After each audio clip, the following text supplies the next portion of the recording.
En fait, moi, je viens du dessin de presse. Je suis dessinateur satiriste, donc j'ai l'habitude de commenter l'actualité. Évidemment, depuis toujours, ces questions de pêche, de lobby, d'enjeux politiques, c'est quelque chose qui est sous ma plume, d'une certaine façon. Donc j'ai mis ça en scène pendant très longtemps, mais comme j'aurais pu mettre en scène n'importe quel fait divers ou n'importe quelle fashion week ou sortie de produits.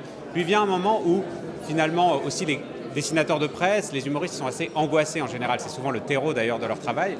Et du coup, il y a une acuité particulière, une attention particulière aussi à tous ces problèmes-là et cette dimension de non-pérennité des ressources, de cette préservation-là, pour les gens qui sont un petit peu paranoïaques et un petit peu angoissés comme nous, les dessinateurs, évidemment, c'est quelque chose qui devient tout à fait indispensable.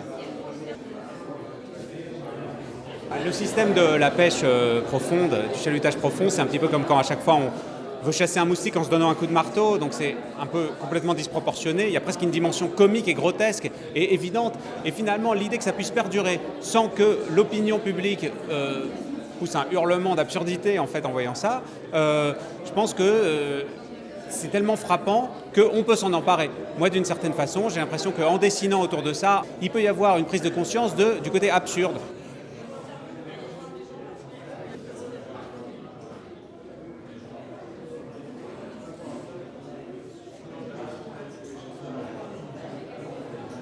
J'ai une partie de ma famille qui vient de Tunisie et puis un des grands trucs, c'était en fait les tartines d'harissa et de thon rouge.